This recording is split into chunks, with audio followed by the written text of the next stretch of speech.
came out with a scathing statement about him. So he's a liar, trying to get a better deal for himself, but it's not going to work. This is not about Donald Trump versus Michael Cohen or Michael Cohen versus Donald Trump. This is about accountability, plain and simple, and we leave it up to Judge Engoron in order to make all the determinations on that. L'avocat Michael Cohen, que vous venez d'entendre, il était surnommé dans le temps le pitbull de Donald Trump. Il savait à peu près tout ce qui se passait dans les affaires de Donald Trump. Mais il témoignait aujourd'hui contre Trump dans ce procès pour fraude immobilière de l'ancien président à New York, l'enflure des valeurs immobilières. C'était très attendu. C'était la première fois qu'ils se voyaient depuis 5 ans en face à face. Et dans un autre procès en Géorgie, l'avocate Jenna Ellis a fait son mea culpa et plaidé coupable d'avoir fait de fausses déclarations sur le résultat des élections de 2020. Il faut savoir que c'est la 4e co-accusée dans ce procès à plaider coupable. Bon, les accusés écopent d'ordonnances de probation, de petites amendes, mais ils s'engagent aussi à témoigner contre lui. En tout cas, il faut reconnaître que les anciens avocats et alliés de Donald Trump retournent leur veste les uns après les autres. Quel est l'impact politique et juridique pour Donald Trump?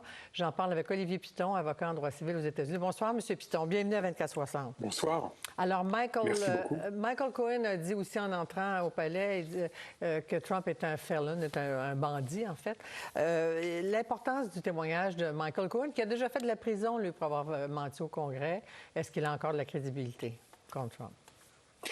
Alors, ce sera toute la stratégie de Donald Trump de décrédibiliser Michael Cohen, qui a effectivement un CV un petit peu particulier, mais il aura quand même beaucoup de mal. En gros, on peut qualifier cette semaine si vous voulez, d'une semaine vraiment noire pour Donald Trump. Là, on parle de New York, on parlera, comme vous l'avez dit, de la Géorgie un tout petit peu plus tard, et de Washington.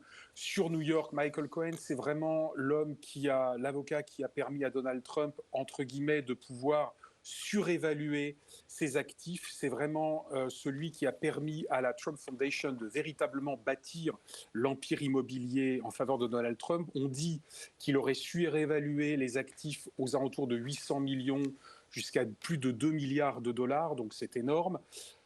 Et si jamais, comme cela avait été dit à l'époque par Laetitia James, donc la procureure, si jamais on arrivait à démontrer qu'effectivement il y avait eu une volonté de maquiller les chiffres, en fait, de tricher, c'est tout l'empire financier de Donald Trump qui serait fragilisé, voire même en danger. Ouais. Donc c'est énorme ce qui est en train de se passer actuellement à New York. Et c'est un très beau coup de Laetitia James, la procureure, d'avoir réussi à faire témoigner Michael Cohen. Et précisons que c'est un procès civil, que la décision première a été rendue par le tribunal, à savoir que Trump était responsable de cette enflure immobilière. Reste dans une autre étape de procès. Et bien, Michael Cohen, contrairement à ce qu'a dit Trump, n'est nullement menacé d'être accusé pour ces choses.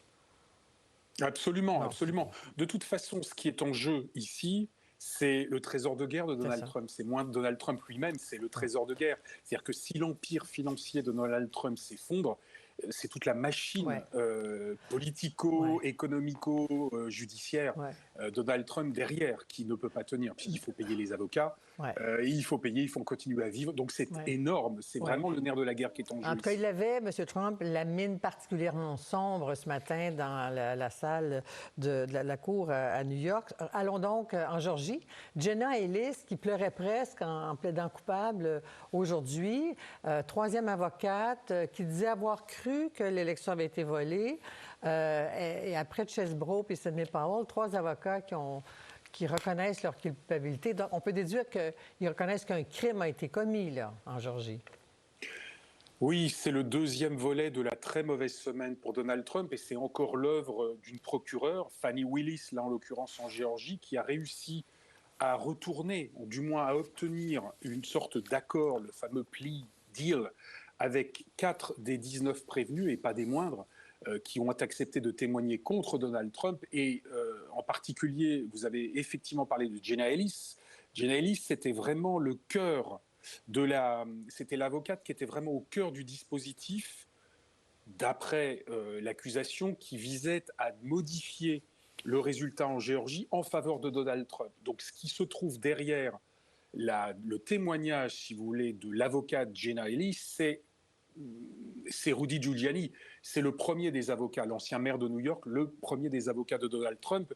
Et c'est la dernière défense, c'est la dernière digue pour Donald Trump avant que tout s'écroule et qu'en fait, on arrive à démontrer, ce qui n'est pas du tout le cas pour l'instant, mais qu'on arriverait à démontrer que Donald Trump était à la manœuvre pour tenter de modifier le résultat en Géorgie, ce qui le mettrait dans une situation extrêmement compliquée, parce que là, en revanche, on n'est pas au civil, et là, ce serait un crime fédéral. En même temps, ça nous amène à Mike Meadows à Washington, le directeur de cabinet, le bras droit de Trump. Il filtrait tout autour de Trump. Et le réseau américain ABC News nous apprenait tout à l'heure que Mike Meadows, lui, a obtenu l'immunité pour son témoignage. C'est important, ça, on obtient l'immunité à condition, bien sûr, de dire la vérité, n'est-ce pas? Donc, ça devient encore plus dangereux pour Donald Trump, j'imagine.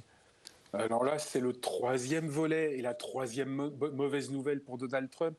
Après New York, après la Géorgie, on monte, si vous voulez, en puissance.